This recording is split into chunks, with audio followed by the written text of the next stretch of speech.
Good morning, everybody, and welcome. We are very happy, as always, to welcome our speaker today, Professor Jeffery D. who is the Carl W. Zeigler Professor of Religion, Philosophy, and Asian Studies at Elizabethtown College, where he's taught since receiving his doctoral degree at the University of Chicago Divinity School in the year 2000. He's written many books and articles, including Hinduism in America, A Convergence of Worlds, which won the Rajinder and Jyoti Gandhi Award for Theology, Philosophy, and Critical Engagement in 2022. His latest book, Discovering Indian Philosophy, was published earlier this year. He has spoken at a wide variety of venues, including 3 presentations at the United Nations. He has also been interviewed for a PBS documentary on the life and teachings of Swami Vivekananda, and for the History Channel series Holy Marvels. Dr. Long took initiation into the Vedanta tradition in the year 2005 and is a very popular and frequent speaker at Vedanta societies across the United States. The subject of his talk today is a big one. What do we mean by God? Jeffrey, welcome. Om Asato Ma Sadgamaya Tamaso Ma Jyotirgamaya Mrityor Ma Mritangamaya Om Shanti Shanti Shantihi. Lead us from the unreal to the real. Lead us from darkness to light. Lead us from death to immortality. Om Peace, Peace, Peace. I love the beautiful song we just sang by John Schlenk, a wonderful Vedanta devotee, All That Is Thou Art. And that really sets the tone beautifully for our conversation topic today, which is God, right? So this is, I think, a very good way to start with a hymn like that. And so greetings to all of you. Namaste, namaskar, hello. And I will just get right into my talk. The topic of my presentation today is the question, what do we mean by God, by the word God? That is, when we use the word God, to what precisely are we referring? This, of course, is a profound topic that can probably never be covered adequately, even in a whole collection of books, much less a single Sunday lecture. A good friend of mine wrote jokingly to me a couple of days ago, "I'm glad to see you picked a manageable topic for your talk." Before even proceeding to the question of what we mean when we use the word God, we need to first establish what we mean by we. After all, many people and traditions use this word in many different ways. When I ask what we mean by God, the we I have in mind is we who inhabit the tradition of Sri Ramakrishna, the Holy Mother Sharada Devi, and Swami Vivekananda. We, the adherents of Vedanta societies and the Ramakrishna mission, and the wider penumbra of devotees and seekers who in some way identify with or feel drawn to this tradition. So that is our we. I was inspired to take up this topic by my online conversations with a friend, a Swami from another sampradaya, another Hindu lineage, who strongly believes that it is not appropriate for Hindus to use the word God. He argues that God is essentially a Christian concept that has no place in Hindu discourse. He therefore objects to the fact that many of the Swamis in our tradition use this term regularly, as I do in much of my public speaking and writing. And my friend is far from being alone in his view. Many people in the wider Hindu community share it. I've come across this objection on a variety of occasions. While I do not entirely agree with this view, I do not entirely disagree with it either. I think a valid point is actually being made in this objection. And I believe that engaging with it seriously is a good occasion to remind ourselves of what exactly it is that we do have in mind when we employ this widely used and widely misunderstood word, God. My training's in philosophy, and philosophers are all about defining our terms. So it's good to come back and define our terms from time to time and remind ourselves of what exactly it is that we're talking about. I will first explore why it is that many Hindu teachers, not only in the Ramakrishna tradition, have employed the word God during the modern period. I shall then discuss the pros and cons of this usage, why it is indeed problematic, but why it also is probably unavoidable, and perhaps even a good thing in some situations. In particular, I think it's important to differentiate between internal and external conversations, conversations held within our tradition and those held with the wider world. I will then conclude with a discussion of what it is that we do mean in our tradition, as well as what we do not mean when we use the word God. So first, to discuss Hindu use of the word God in the modern period.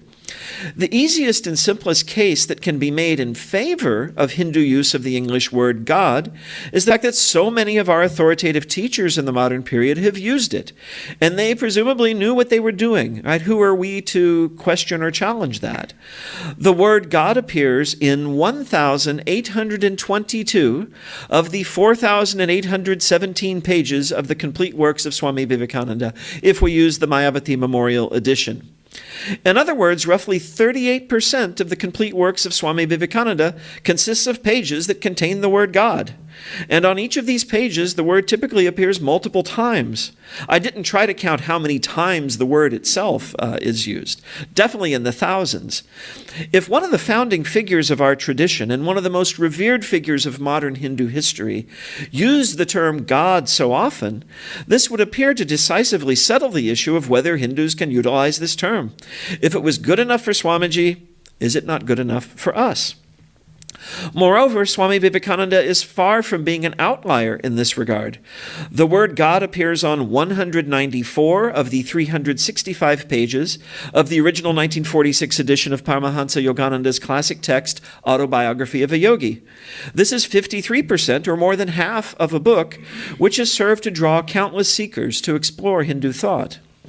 A.C. Bhaktivedanta Swami Prabhupada, the famed founder of ISKCON, referred to Lord Krishna as the Supreme Personality of Godhead.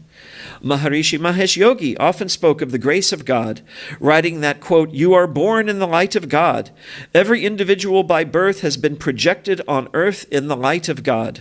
Swami Muktananda proclaimed that, quote, "God dwells in you as you," which has become something of a motto for the global Siddha Yoga movement. And the word God appears on 955 of the 1,002 pages, 95% of the book Merging with Shiva by Sadguru Shivaya Subramanya Swami, the late Acharya of the Shaiva Siddhanta tradition and founder of the highly popular and well-regarded journal Hinduism Today. In short, many prominent Hindu teachers, when writing or speaking in English, and I would want to underscore this point, and we'll be returning to it, routinely use the English word God to refer to the supreme reality. This does not, however, settle the issue. For those who object to the use of the word God in Hindu discourse, the fact that so many modern Hindu masters have used it does not solve the problem. It is the problem. The claim of those who object to the term God is that Hindu teachers have erred and continue to err in using it, and that they have moreover sown confusion in the minds of their followers, however inadvertently, by doing so. So this is a serious charge. To address this objection, let us first examine why so many Hindu teachers use the word God, and what is intended when the term is used. We can then return to the topic of whether these reasons justify the continued use of this term, or whether we should indeed stop using the word God in light of the objection that's been raised. The fact that so many Hindus use the word God to refer to the supreme reality cannot be separated from history. European domination, specifically Anglophone or English-speaking domination, of much of the world has given rise to a situation in which English terms have come to be generalized or universalized to refer to realities far beyond what they originally denoted. Let's look at some examples. Philosophy, derived from the ancient Greek philosophia, or love of wisdom, has come to refer in the Western world to systematic inquiry into the nature of such phenomena as knowledge, language, and reality itself. and a particularly disciplined attempt to think clearly. This was William James' definition of philosophy, which I'm very fond of. He called it the stubborn attempt to think clearly. With the expansion of European knowledge about the rest of the world during the colonial period, it was found that people all over the world, people in many civilizations from many cultural backgrounds, practiced disciplines quite similar or analogous to the discipline of philosophy. Thus were born the concepts of Indian philosophy, Chinese philosophy, Japanese philosophy, Islamic philosophy, and so on. It's not that these practices didn't already exist, and in fact, in many cases, predated Western philosophy. It's that to use that word and use that term and categorize them in this particular way was something that was new. Similarly with literature, as Europeans found that people from diverse cultural frames of reference pursued activities akin to those of Western authors, composing poetry, authoring prose essays, and so on, the non-Western equivalents of these activities came to be dubbed literature. Thus were born Indian literature, Chinese literature, Japanese literature, Arabic literature, and so on. And these became fields of study in Western universities. Most controversial of all, of course, is religion, as the concept of religion developed from the Roman concept of religio, that which ties or binds us to a higher reality, to the idea of a universal human orientation with varied manifestations. The idea of the world's religions emerged. Thus were born not the traditions themselves, but the idea of Hinduism, Buddhism, Jainism, Sikhism, Judaism, a lot of them end in ism, as you can tell, Islam, Taoism, Confucianism, Shinto, and so on. The definition of these as religions in the modern Western sense. The template, of course, for the concept of religion, as for the concepts of philosophy and literature, was its dominant manifestation in the West, namely Christianity. Christianity, therefore, came to define religion and to provide the categories in terms of which a religion is described.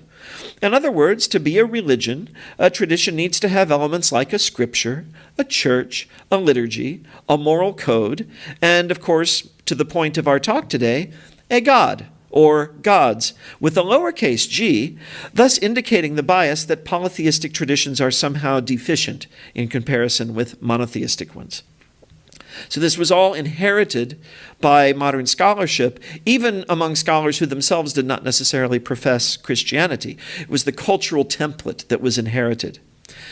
This generalization of European terms to refer to human activities from a wide variety of cultural contexts, to talk about philosophy, literature, art, history, and of course religion, not as localized spheres of Western experience, but as universal human activities, had two effects that are relevant to our discussion today.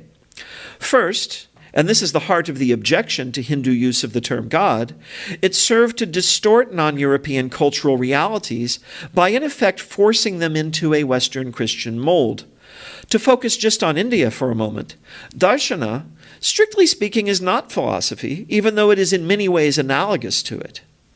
Itihasa is not history. It's akin to history, but it has its own ethos and methodology that is distinct from, while yet overlapping with, Western ideas of history. Sahitya is not literature, precisely speaking. And as many people are fond of saying, Dharma is not religion, though it certainly contains religious elements. Something is lost when these indigenous terms are replaced completely and without qualification with their Western equivalents. And I would argue that the Hindu traditions are rendered virtually incomprehensible if we use the singular term God to replace a whole range of varied and nuanced terms such as Deva, Bhagavan, Ishwara, Brahman, Paramatman, and so on. This can produce a major cognitive distortion. It can result in a distortion in the understanding of the tradition even by those who practice it, not to speak of those who are trying to understand it from the outside. This distortion occurred historically not only in the minds of Europeans who were trying to understand non-Western cultures. It's quite natural to try to understand something different in terms of something familiar, but again, this leads to distortions. This was also enforced in the minds of non-Europeans through the educational systems that were imposed upon colonized peoples, essentially remaking whole civilizations in the image of the West. Secondly, though, it also led to what might be called I don't know if I've made up this word or not, genericization right, rendering generic, of concepts like philosophy, literature, art, and religion, such that they cease to refer to the specific culturally particular activities to which these terms originally referred, and instead begin to refer to generic human activities. Even as these terms continue to carry the connotations of their Western origins, they cease to be seen as the province solely of the West, the idea being that everyone has art, everyone has religion, philosophy, and so on. And in fact, as these words have come to be defined, it sounds quite ethnocentric to say otherwise. If we say today that there's no such thing as Indian philosophy, that sounds very strange and is factually incorrect, as this activity is now understood. And it's also disenfranchising, suggesting as it does that the study of Indian thought has no place in the Western university. And in fact, in an earlier generation, this kind of argument was made. This material doesn't fit Aristotle's definition of philosophy, so it doesn't belong in our program, which meant we don't have to spend money on it or think about it anymore. And so this is what happened. So we object. We say, no, there is Indian philosophy. There's Indian art. There's Indian history. We want those things to be represented in the curriculum. But it seems that the price of admission is the use of the Western terminology. We don't have departments of itihasa, right, in Western universities. As the discipline of the study of religion, not as a specifically Christian activity, but as secular activity and in religion in general, developed, the use of the term God also took on a more generic character. God, or a God, ceased to refer so much to the God of Christianity and began to refer to whatever concept of ultimate reality was predominant in a particular religion. So one could then speak of the God or gods of a particular religion as a way of referring to whatever entity or entities that religion held to be supreme. Other terms for the God of Christianity retained their culturally particular status. Think, for example, of the name Jehovah, or for that matter, Jesus. Right? These are very specific. Right? You really are only thinking of Judaism or Christianity in the case of the first, or Christianity specifically in the case of the second. The term God, in contrast, came to be much more exportable. It came to be used not so much as the proper name of the supreme being of Christianity, though it does retain this use among many, which explains why it's capitalized, but more as a generic term for any idea of a supreme being. So one does not speak of the Jehovah or the Jesus of Hinduism, or of Shinto, or of ancient Druidic traditions, but one can speak of the God or the gods of these traditions. So God has become less of a proper name and more of a generic term. Right? This is important for understanding why so many of our teachers use this term. So this brings us to why many Hindus, including many prominent and revered teachers, feel free to use the term God to refer to the supreme reality as understood in Hindu traditions, because this is how this term has come to be used in English. It's not seen as importing the term God with all its original Christian connotations into Sanatana Dharma. This is the concern of those who object to the term. But it's seen by those who use it as a convenient English word that everybody knows that we can use to talk about the supreme reality, especially to a general audience, especially when we're talking to people who may be not affiliated to the tradition and not know much about it. We use a word that people know. The topic at issue then is whether this is really the case. Is the term God just a harmless word that everyone knows and that's therefore useful if one aims to share Hindu ideas with the wider world? Or is the term God so unavoidably wrapped up in the tradition of its origin that its use cannot help but result in an importing of Christian assumptions into Hindu discourse and a resulting distortion of that discourse?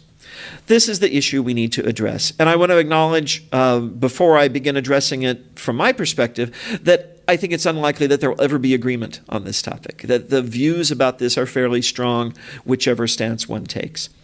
But I'm going to make an effort here to see if there's a way to resolve this.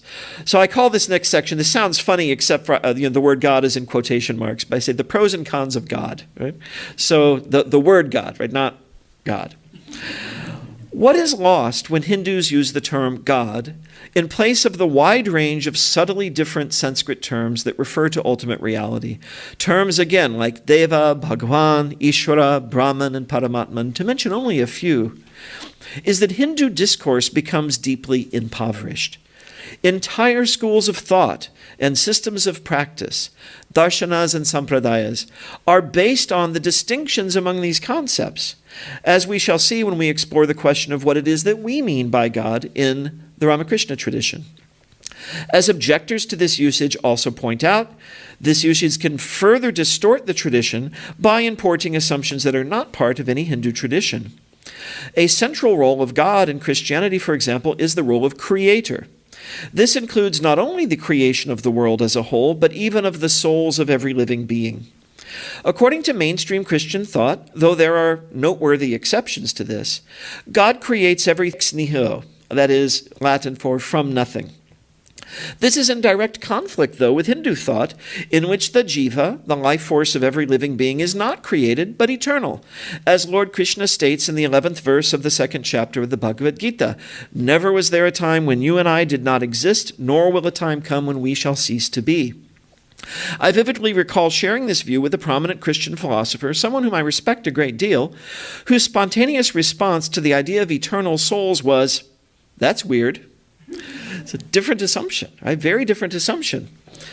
Particularly for listeners who've grown up with the Christian idea of God, the use of the term God to refer to the supreme reality, as understood in Hindu traditions, could lead to the view that Hindus also see the supreme reality as the creator of all souls, when this is not the case.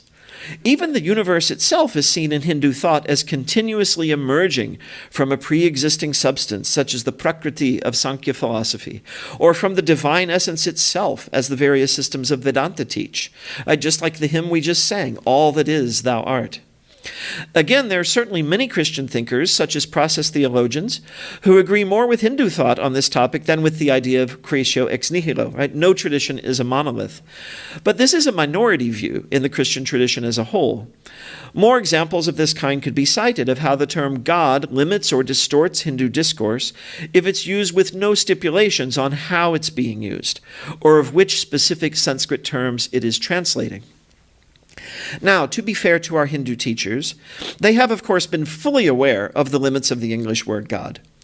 Our very own Swami Vivekananda points out the limits of this word for describing Hindu understandings of ultimate reality when he writes, quote, "Take, for instance, the English word God. It covers only a limited function, and if you go beyond it, you have to add adjectives to make it personal or impersonal or absolute God." This is from the Complete Works, Volume 1, page 219. In fact, I need to thank my friend who objects to the Hindu use of the word God for pointing out to me this very apt quotation by Swamiji. But why then, one might ask, have our teachers used this word, prompting so many of us to do so as well? Given its limits, is there any utility to using the word God? First, it should be pointed out that Hindu teachers only use the English word God when speaking or writing in English. And I really want to emphasize this. Many of the conversations I've had about this with folks online have been with English speakers. And it's almost as if the entire universe of Hindi and Bengali don't exist. I saw someone online had posted, there was a debate about the teachings of Sri Ramakrishna, and someone said, well, we don't know his original teachings because it's been translated into English. And it's like, I've got this thick Bengali Kathamrita at home that has it all in the language he spoke. So we have to be aware that most of our Hindu teachers have spoke multiple languages, as most people from India do. I've heard talks myself by numerous Hindu teachers who spoke not in English during their talks. They spoke in Hindi, they spoke in Gujarati, they spoke in Bangla, that is Bengali. None of these teachers, when giving a talk in an English language, used the word God.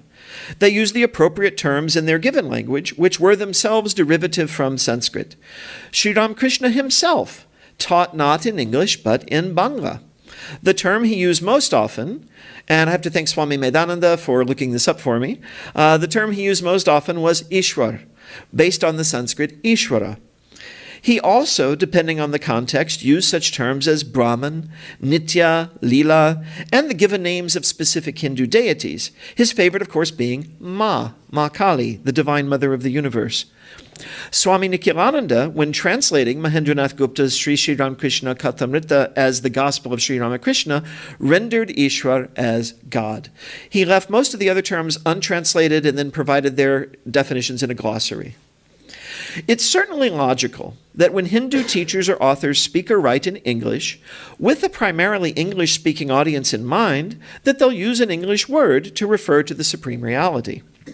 And what more natural word to use than a word that is prominent in the most widely practiced religion of the Anglophone world, a word that has moreover taken on the role of becoming a generic term for the supreme reality, however a particular tradition might conceive of it. And what other word are they going to use? Here we come, I think, to the heart of the issue. Yes, irreparable harm is done if we cast aside the rich Sanskrit terminology and the millennia of wisdom, experience, and philosophical debate that has gone into its development, and simply use the English word God to refer to the supreme reality in all its forms and manifestations. But is that what is happening?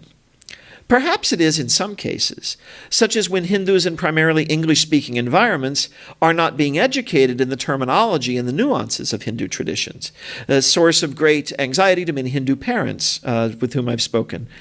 In such situations, I agree with the objectors to the use of the word God in Hindu discourse. People need to learn the original.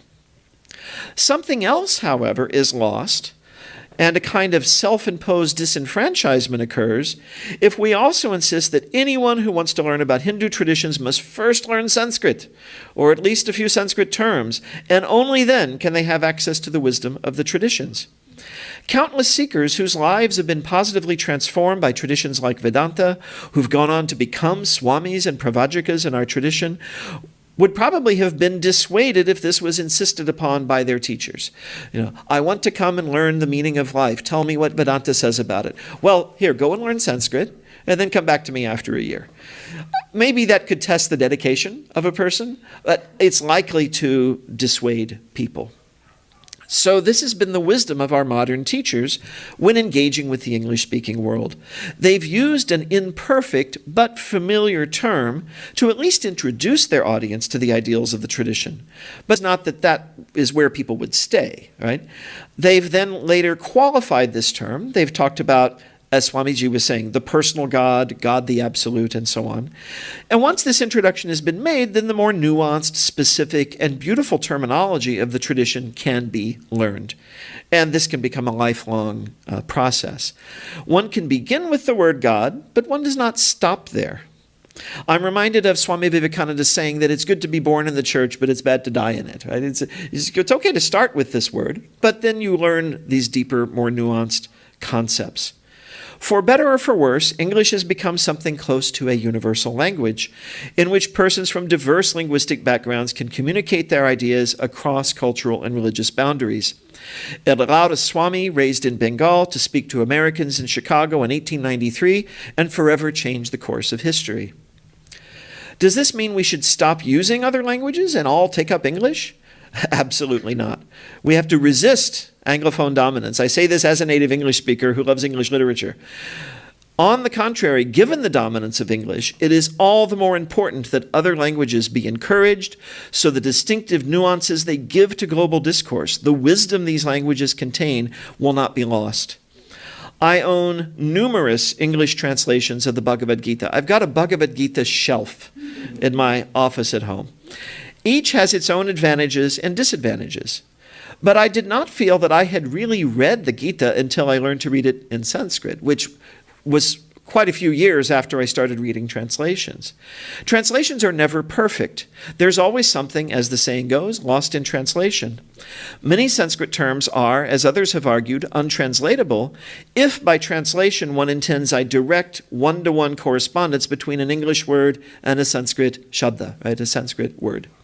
Terms such as Dharma require a whole paragraph of English to explain them properly. And some terms can become the topic of lifelong study and meditative contemplation. Indeed, one of the most troubling, among the many troubling trends in American higher education today is the move toward eliminating the study of languages other than English from the curriculum. This gives me nightmares. I mean, literal nightmares. I'm saddened to say that I know faculty members for whom this has become something of a crusade. Why do they need to know that? Right? That's not STEM. Right? Imposing any single language, which is what omitting the learning of other languages amounts to, is to dumb down human discourse in ways that will impoverish thought for generations to come. English itself is a beautiful and adaptable language which has absorbed and incorporated into itself terms and other elements from multiple languages through the centuries. But it is only one language, and it inevitably reinforces in its users the ideologies and worldviews to which it has given expression, but which have also shaped it into what it is today. For purely practical reasons, I believe English will be with us for some time as the primary medium for intercultural and interreligious communication. International, global power and economic dynamics have made it so. What is important is not for people to avoid using English or learning it well, but for people also to learn other languages. We should all become multilingual. And I look and I say this to a primarily Indian audience who's thinking, yeah, that's how we grew up. That's how everyone is, right? Everyone knows 2 or 3 languages. But as many of you have probably found living in the United States, sometimes someone is amazed that you know maybe 2 words of Spanish. Oh, wow, you know Spanish. It's like, no, I know 2 words of Spanish. So, this is something that should become commonplace. I guess I'm saying I would like us all to become Indians and Europeans, people who grow up speaking 2 or 3 languages. I think we need this. I think it would enrich our lives immeasurably. So I think English will be with us for a long time, but we also need to learn other languages. And if you're interested in a particular culture or tradition, especially topics like religion and philosophy, it's essential to learn its original form of expression. People should use English, but they should also learn and use Sanskrit, Greek, Latin, Hebrew, Arabic, Pali, Japanese, Tibetan, whatever language or languages form the fountainhead of the knowledge they seek. You just don't get it till you read it in the original. When speaking of Hindu traditions, it's certainly essential, even if one begins with words like God, to learn and to use Sanskrit terminology to capture the true depths of spiritual insight that these traditions have to offer. So finally, I circle back to the question, what do we mean by God, right? Hindu traditions, again, offer incredibly nuanced understandings of the supreme reality. From their inception, Hindu traditions have taught ekam sat vipra bahudha vadanti, that is, the real is one, the wise speak of it in many ways. And each of these ways of speaking of the real has its corresponding practice that serves to lead us to a direct experience of it. There is the personal dimension of the real, what A.C. Bhaktivedanta Swami Prabhupada called the Supreme Personality of Godhead, Bhagavan, or Purushottama, the Supreme Person. This is the focus of bhakti, a practice of profound devotion in which an intense, all-consuming love for the divine reality is cultivated. There is that dimension of the real that is unlimited by any finite quality whatsoever, Nirguna Brahman. This is the focus of jnana, the wisdom that sees Brahman as all that is. There is that dimension of the real that is our own highest self, known as the Paramatman or the Purusha, the direct experience of which is pursued in dhyana, the practice of meditation, described by Swamiji as Raja Yoga. And there's that dimension of the real that we encounter in our fellow living beings, especially when we find that they're suffering and in need of our service or seva. This is Daridra Narayana, that which Swami Vivekananda described as God in the form of the poor, selfless service of whom makes up the path of karma yoga. The various dimensions of ultimate reality have become the focus of entire Hindu schools of thought and practice, with the bhakti schools of the Vaishnava tradition, for example, focusing on the personal supreme reality, Advaita Vedanta focusing on the impersonal, or perhaps better, transpersonal reality, and so on. What do we mean by God? And here again, we refers to those of us who inhabit the tradition of Sri Ramakrishna. And the beautiful thing about the tradition of Sri Ramakrishna, in my humble opinion, is it's all of the above. Sri Ramakrishna taught based on his direct experience that all the infinite aspects of divinity are equally real and to be affirmed, and that all practice oriented toward any of these aspects can be efficacious in leading us to the state of realization. He was perhaps the most radically non-sectarian person to have ever walked this earth, partaking deeply of all the spiritual traditions available to him in his lifetime. And I think if he had lived longer in his body and had access to travel, he would have practiced Zen in Japan. He would have gone to a Native American powwow. He would have hung out with the neo-Druidic Celts in Ireland, and he would have experienced all of it, I think. When we use the term God in the Ramakrishna tradition, we refer not to any single idea of ultimate reality, but rather to that infinite, all-encompassing reality that is both relative and absolute, both personal and impersonal, both immanent and transcendent, both radically inward as our highest self and radically outward as the divinity dwelling in each and every being we encounter. And it is this ultimate reality, by whatever term or terms we wish or need to use to refer to it, that we were born to realize and to manifest. And it is finally this task, the task of realizing our divinity and manifesting it to the world, to which we need to turn our full attention. These issues about language are important. They play a vital role, I think, in the process. They themselves are not the end. It's not that we're going to fix everything by using Sanskrit, let's say.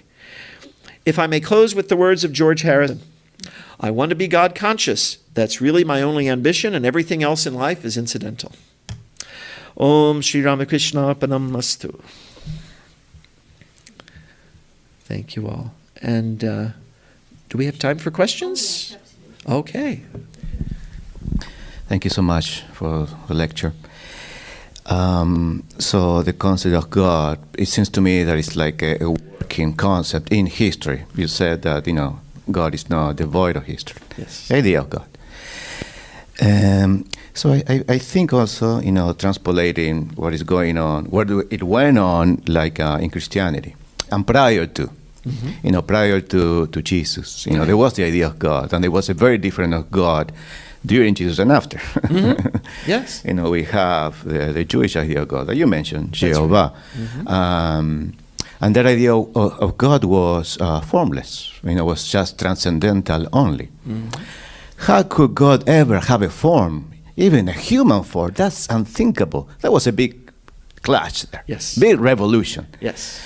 And what is this idea coming from? What is this idea coming from? From the Romans, prior the Greeks. The Greeks only have this idea that the gods can have a form.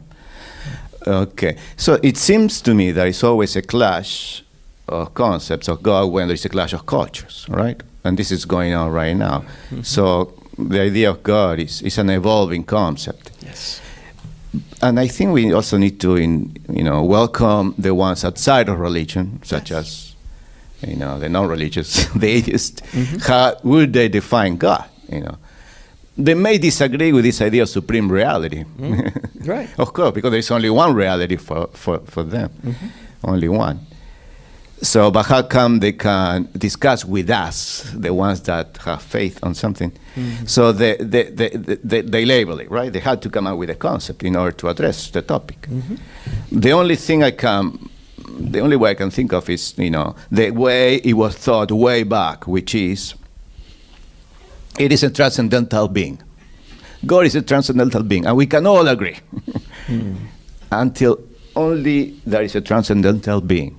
That's all. Everything else is additional, right? Through history, it's changed. So I'm reading this, I read a lot of history. Right. So that is why, I'm sharing this thought. If you want to comment on it. Sure, absolutely. Yes, I really like what you've said. There have been so many concepts, and the ideas around a supreme reality continue to develop, continue to evolve. And again, I would want to reaffirm what I find so positive in the perspective of Sri Ramakrishna, which rather than conflict, to see all of these as deep insights that sometimes might appear contradictory on the surface, but perhaps where we see contradiction that's pointing to some deeper truth that is as yet not fully known or fully expressed. I always go back to that wonderful story of the blind people and the elephant, that they're all grasping different parts, and the elephant is just the elephant. It just is what it is. But each person is perceiving that aspect that is present to their experience, and that includes their cultural conditioning, that includes their language or languages. All of that shapes how we understand that, right? Whatever we want to call that. In fact, in a lot of the Vedanta scriptures, it's just called that, right? Tat. And I think this can even encompass the non-religious perspectives that you mentioned, that the universe itself is seen as a manifestation of the divine in this tradition, right? All that is, thou art. I keep going back to that song that we sang this morning. Now, Now, even that, not everyone will agree with, obviously. There are people who will say, well, no, we don't accept those other perspectives. We agree with this perspective. What I find is that if we stop there with disagreement, we have a recipe for a never-ending conflict.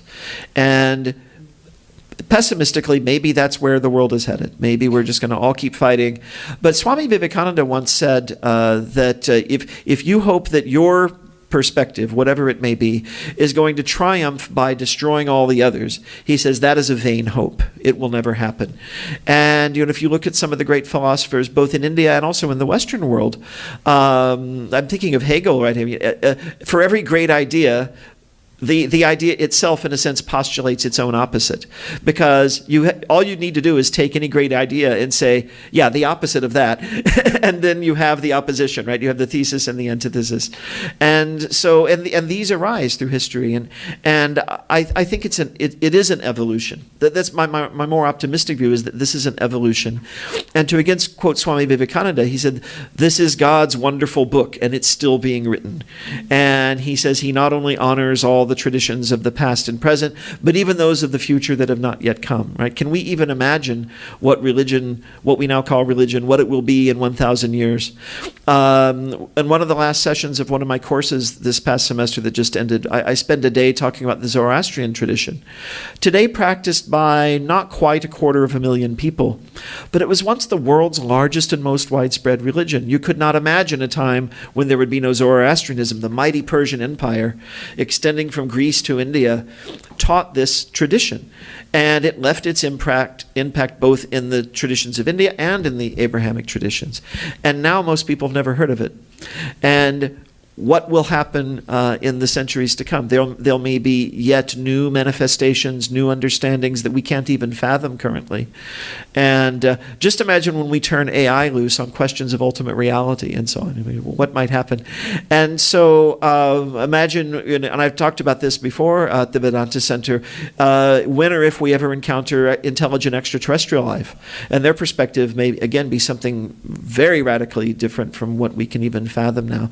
And yet these are all facets of truth. And so one of the things that drew me to the field of study I'm in is just that every tradition I studied, I found something in it that I thought was wonderful. And I found things that I thought were disagreeable as well. And again, what I think is so powerful, and of course, Sri Ramakrishna is not the only person who taught this. You find this in other traditions as well. But I find that Sri Ramakrishna taught it with a particular vividness, that these are all paths. These are jato mat tato pat, right, as they say in Bangla. Each system of thought, each practice is a path. And he walked many of them, right, the ones that were available to him, and found realization in each, if the accounts of his life are to be believed. And so I think this gives us reason for hope that it's not just going to be an eternal clash of civilizations, clash of ideas, that because in every tradition you'll also find thoughtful people who appreciate the other. Thomas Aquinas, the most Catholic of Catholic theologians, got much of his inspiration from Greek philosophy as transmitted by Muslim Arabic translators and commentators. So think of the stimulus that gave to Christianity and Christian thought. And then if you go further back, the Greeks were certainly in dialogue with India and find so many resonances between the teachings of Pythagoras, Plato, Plotinus, right, the three Ps, and Vedanta and the Upanishads and Buddhism. And so I would like to believe that, much as it seems, we were talking with a friend this morning about how the internet seems to have unleashed some of the worst human impulses. People really behave badly, especially if they're anonymous. But we have this tool now by which we can access almost every thought that has ever been expressed in words in human history. It's a phenomenal thing. And my hope is that this is something we're actually going to use to evolve and to draw nearer to a collective realization of some kind, to a transformation of life on earth. And as a friend of mine sort of cynically put it, he said, I have this device that I can hold in my hand, and it contains the collective knowledge of humanity, and I use it to share pictures of cats and argue with strangers, right? So, but maybe we're just in our infancy, and this is how infants behave. We can hope the infant will survive and grow and flourish into something else.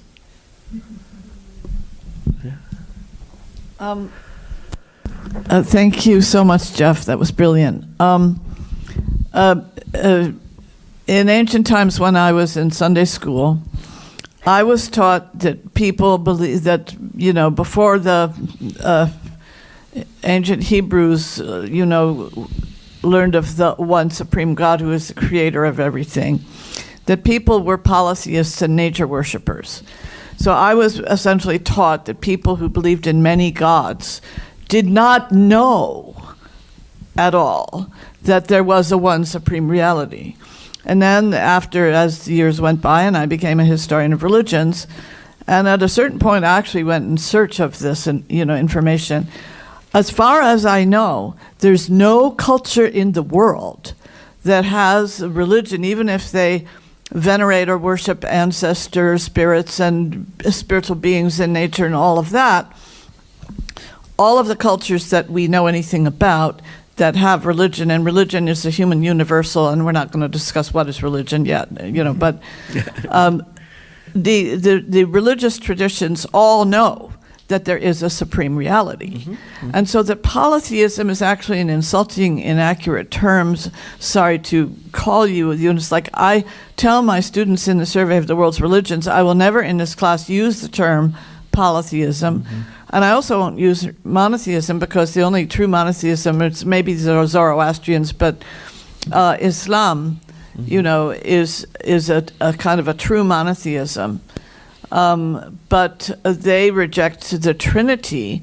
And I once asked a friend who's an imam, who's a very learned imam and a dear friend, it's like, how is it that Christians could call themselves monotheists if they believe in the Trinity, which is rejected, in the Quran? Mm-hmm. And he gave me an extremely involved explanation, a kind of a contorted one, because strictly speaking, Christianity is not monotheist, even though it says it is. So these two terms, monotheism and polytheism, are kind of dangerous, actually. In fact, I personally prefer and have been using a lot the term panentheism, different from pantheism, which simply identifies God with the universe, but panentheism, the idea of divinity in all, and all in divinity, right? And I think that if we dig beneath the so-called monotheisms and polytheisms of the world, there's a kind of lurking panentheism, right? That there is some divine reality that infuses all, and that is in some sense, that in which all is in some sense present. I think that panentheism is becoming quite well understood now, and the term is becoming quite current. Yeah. And another quest I went on was to find, was there anyone who ever actually believed in pantheism? Mm. Could not find that. Right. Unless it was Spinoza, but he was a Jew. Well, yeah, exactly. It's debated, right? It's debated. What is understood by that? At the Parliament of the World's Religions in Australia in 2009, there was actually dear friends of ours, Purushottam Bilamoria and Joseph Prabhu. They had a workshop on panentheism. Mm-hmm. And I asked a fellow trustee, how many people would you think would come to that? And he said, well, maybe 4 people. There were 85 people at the program on panentheism. Wonderful. Well, and to follow up on that, Swami Medananda has recently edited a volume on panentheism. I had the great privilege to contribute a chapter. And Swami Medananda, formerly known as Ayan Maharaj, wonderful thinker in our tradition, and that volume, I think it's either already out or it's on its way out to publication. I think I saw someone else's head. Yes. My name is Anna.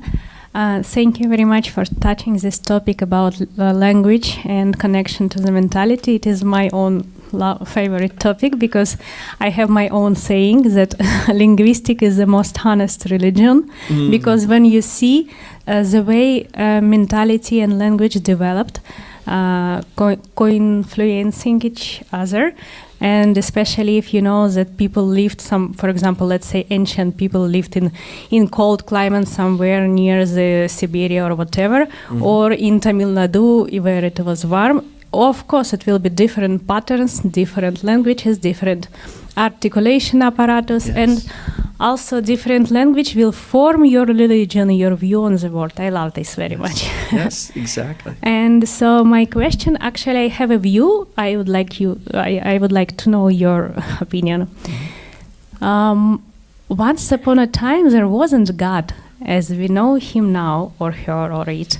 For example, as one of the theories of the religion development is that religion became some like God developed from powers of nature, powers of nakshatras, powers of this field work and everything. So yes, and all these powers became personalized. So if we now remove all this personalization and go back a little bit, so we come, for example, if we speak about this Krishna, Vishnu is all pervasive. Krishna is very nice dark blue or something, you know, some dark blue reminds me some subconscious state, you know. So when we remove this personalization itself and we go to the meaning of this power, I think we will go back to, you know, very, very deep patterns. So yet, I think that may certainly be true. Now, I would say that, you know, God did not exist before that time. To me, is akin to saying, you know, Indian philosophy came into existence, you know, in the 19th century. I mean, there's truth to that, but I do think there's something to which all of these things are oriented, and this is really, and this is where our path is religious, like in that kind of modern sense, that it involves a faith in something that is not necessarily provable, but it's axiomatic to your own understanding. But I've found it demonstrated in my experiences again and again, but I don't think that's something I can persuade anything else of, I think. But, you know, the fact that much of our sensory perception, like our perception of colors, is culturally shaped, right? And there's this long discussion about Homer and his use of the words he used to describe the colors of the ocean and that sort of thing. But I fundamentally, I'm a metaphysical realist. I think that there is a something that's being perceived. Now, how it's perceived, there can, from that point on, I think we can, talk about, you know, the creation of some new idea that has emerged. But I think it comes out of the interaction of our mind with something we can call reality. And I always go back to, I think that the elephant metaphor is so apt because the elephant is there and it has certain characteristics, but the perceptions and the way those are described varied with the sensory abilities and the position of the person who was interacting with it. And that, I think, we can trace the history of, and I think you're right. I think we would probably come to some very profound insight if we do this. This process you're describing also actually reminds me of the practice of meditation, because that's also what we do when we, you know, set aside all the sensory disruptions and stimulations, go to a quiet place so there's no auditory stimulation, close your eyes so there's no visual stimulation, and then you've got all the mental stimulation, which is even greater, right? Like trying to tame the wind, as Arjuna said. You settle all that down, right? Chitta vritti nirodha, the calming of the waves of the mind, and then there's something that we experience that's beyond all of that. So I think that is there, but from what I understood what you were saying, though, I think, I mean, you're absolutely right. But this is an evolutionary process, and it's tied to culture. It's tied to our sensory apparatus, things like climate, and so on. I've even heard a discussion once about differing views between India and people in England about what it means for something, for it to be a beautiful day, because a beautiful day in England is a day that it's not raining, and whereas in India, especially in the hot season, a beautiful day is a day that it's raining. And I've experienced both, and they're both beautiful experiences. And I think this means we have to listen very deeply and respect and understand that everyone's speaking from their experience. And experience is an authentic thing, right? An I statement is really irrefutable, right? if I say the Beatles are great, you might say no, they're not. Their music is derivative of this and this and this. If I say I love the Beatles, like, well, you can't really argue with that because that's something only I know if I'm telling the truth or not. So, okay, yeah. My name is Prashant. Thank you very much for your educative and informative things.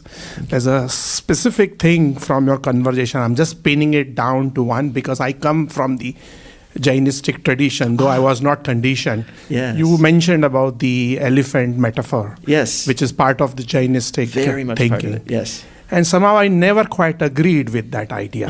It does say that then you pick up a part of the elephant and you think that's what it is.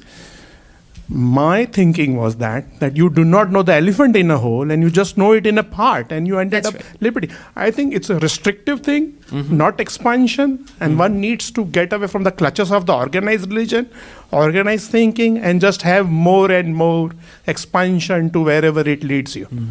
I think and it's another part of Jain. I have very I have a lot of interest in the Jain tradition. It's something I've also written and thought and engaged a lot with the Jain community.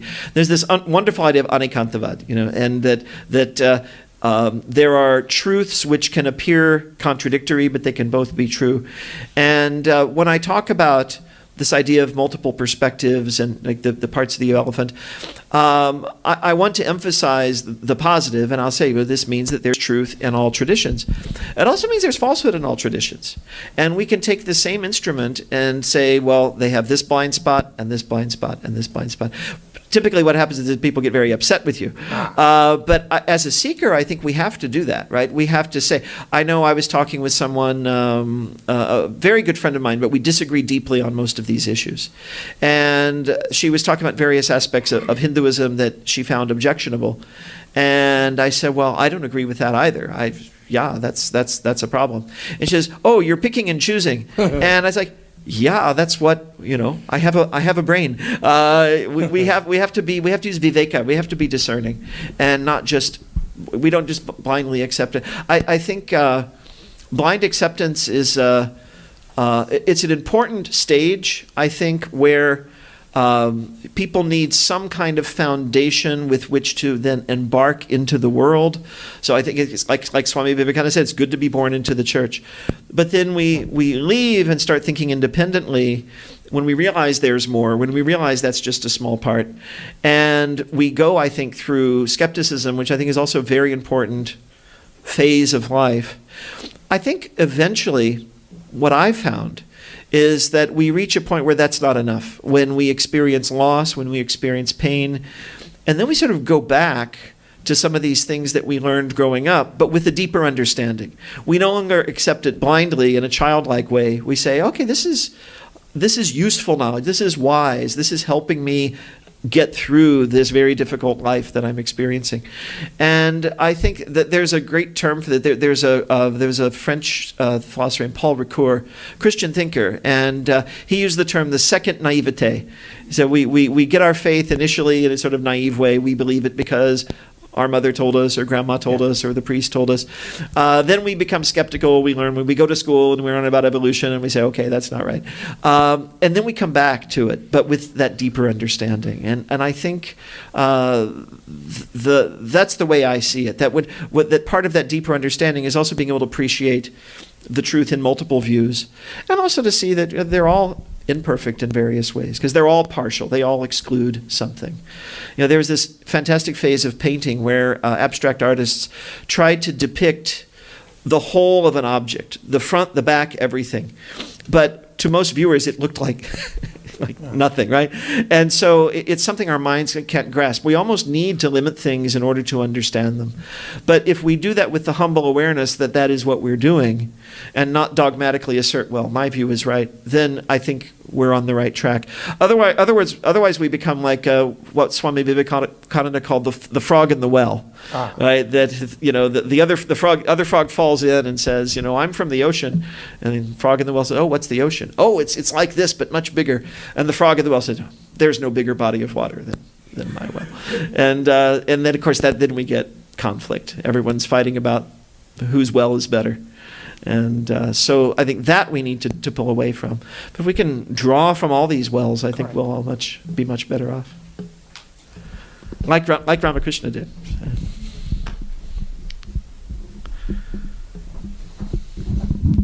Hello, Professor. Thank you for the amazing lecture. I was wondering if you could elaborate a little bit on the differences between the meanings of Ishwara, Paramatma, and Bhagavan. Okay, very good, very good.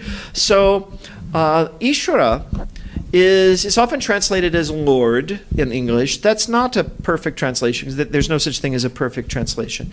But it does convey the idea of supremacy. Right? And we often see it as a suffix in the names of various deities. So Ganesha, that's Gana Isha, right? The one who is supreme over the hosts, the whole body of deities over whom Ganesha presides. The Lord Shiva is often, Mahesha, Mahesh in Hindi, right? The great Lord, right? The one who is supreme over all. So it contains the idea of supremacy. Bhagavan contains the idea of the enjoyer of something, right? One who sort of possesses bhaga, which is enjoyment, all the good things of life, sort of the abode of all of those good things. And then Paramatman is the supreme self, so that highest reality which is within our very selves. Metaphysically, I do not think these three are distinct from one another. That is, in terms of what they describe. But I think the nuance of which one is used is very important in a particular context. That in a particular devotional context, the idea of Ishwara is what you need, right? It conveys that idea of the supremacy of the Supreme Being. Whereas Bhagavan is a little more of a relatable concept, right? So God as enjoyer is one who is engaged with the world, is engaged with things. So you could almost think of Ishwara as, kind of like a God in heaven, and Bhagavan is like right here with all of us. And then Paramatman is deepest within us of all, because it is our very own self. Deeper to ourselves than ourself, if by self we mean the conventional ego self, right? So, but I think they were all referring to the manifested present divinity within the realm of time, space, and causation, in contrast with the Nirguna Brahman, which is completely outside of all of that. So that's my short answer to that. Books can be written on these things, of course. So, thank you. Yeah. In my personal life, sometimes I see that there is an evolution of the idea of God, right? Mm-hmm. My relation to God has changed. Yes. It's like, the milestones in developmental stages of human cognition, right? Mm-hmm. From thinking only in terms of perception, God is out there, to God is here, right?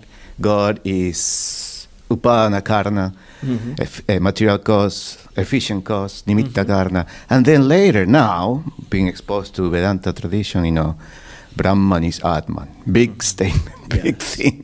Yes. So, but I had to go through all those stages. I cannot go to Brahman is Atman. I had to begin with God is out there. Mm-hmm. So it's not just the history of the civilization. It's just my history too, individual, the personal history, or the history of human cognition, rather. Mm-hmm. Mm-hmm. No, I agree with you. I mean, I think it's interesting, and this is a second. I don't know why I'm mentioning Hegel so much. I thought thinking of Hegel because he tried to identify different periods of human history with specific religious manifestations. I think there are a lot of problems with that, but I think what he was pointing to as a fundamental truth, which you're also describing, is that all of our various understandings of reality, we don't even have to use the word God, right? Reality as such, can be seen as reflecting different stages of our personal journey and our personal travel to realization. And that I found in my own life that in different stages, different ways of understanding that reality have been particularly helpful to me. Or I may feel particularly drawn to some particular deity or form or manifestation at one point, and then more to another at another point. And I think these are all stages on the journey. I think the problem with the way Hegel does it is I don't think we can map these in a way that would be universal for everyone. And this one is at the top and this one is at the bottom.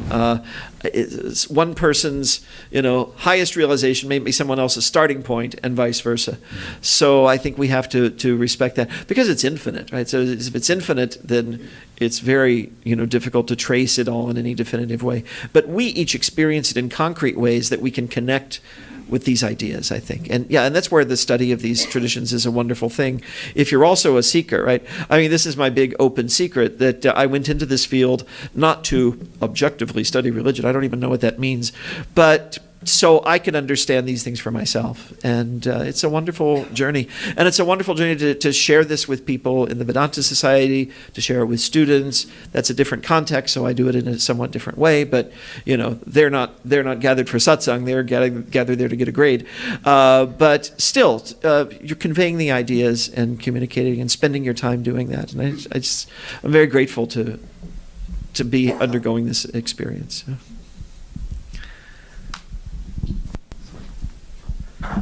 Thank you, Professor. It's very nice. Thank you. So I know that God means, G means to generate, to operate, and to destruct. Yes. So it is a generation, operation, destruction. In Hinduism, it's called Brahma, Vishnu, Mahesh. Mm-hmm. That role and responsibility are different. Yes. In Jainism, it's called Tirthankar, that you read the Kaivalya Gyan. Yes. In Buddhism, that they say there is no soul, no God, only you are the creator of your own destiny. Mm. So different, all religions are the media to reach the real God, that is called law of nature, law of cosmos, law of universe, what we can say. Mm-hmm. So my question is, every human has this capacity that to generate, to operate, and to destruct. Yes. So we can call every individual as a God or no? I think in a sense, yes. In fact, there's this wonderful talk that Swami Vivekananda gave early in his travels in the U.S. And he uses this term, children of immortal bliss. And he's telling his audience, don't think of yourselves as sinners. Think of yourselves as the inheritors of immortal bliss and gods on earth, in effect. And I think that is true. Now, it's also a teaching with which one needs to be careful, because someone who does not have what Sri Ramakrishna called the ripe ego might hear, oh, I'm a god, great, now I can do whatever I want. But that insight coincides with understanding that everyone is divine, right? That and I like the way we say in the Vedanta tradition, everyone is potentially divine, right? We all have this capacity. And I think it relates to my talk today in another way too, which is one of my favorite quotes from Mahatma Gandhi, which is that there are in reality as many religions as there are people, because we all have our own understanding of that process as we go through it, as we go through this evolution, as this gentleman was describing. And I think that in fact, it goes even further than that we maybe even at different times in our life have a different religion, right? Something that's appropriate to our understanding at that time. It might be that naive phase, skeptical phase, and second naivete, or it might involve, as it did for me, crossing over to another tradition than the one in which I was born, but still looking back with gratitude at the one that I came from, right? That formation was necessary also. So yeah, I really like what you said. And this rendering of the Trimurti as generator, operator, destroyer. I believe an author named Pansi Pandit coined that in a book called The Hindu Mind. And I've had the great privilege of meeting him a few years ago. And he and his family are refugees from Kashmir, or were refugees. They live in Chicago. And it's the Hindu Mind. It's a beautiful book. I recommend it. And the last thing that in language, that they criticize all languages. For example, English, we are speaking from the lips. Yes. Yes. When you speak Sanskrit, that sloka, yes. So it gets an extra energy within the body. Mm-hmm. So to reach the God, is language is important, or I don't understand that. I think it's important. I think we ultimately go beyond it, but you have to start with it, because we start within this realm. Right? We start within this frame. And so language is a tool that we can use to transcend this very frame. And we transcend language in the process because language is itself part of the realm of time, space, and causation. So it doesn't go with us into eternity, but it takes us to the precipice of eternity, I would say. And Sanskrit is very good for this. It's a one. Everyone should go study Sanskrit. So, yes. So Jeffrey, in a nutshell, I don't think your students at Elizabethtown truly know what they have in you. Well, that's very kind of you to say. I mean, the depth it's just so wonderful, and we garner so much from having you here.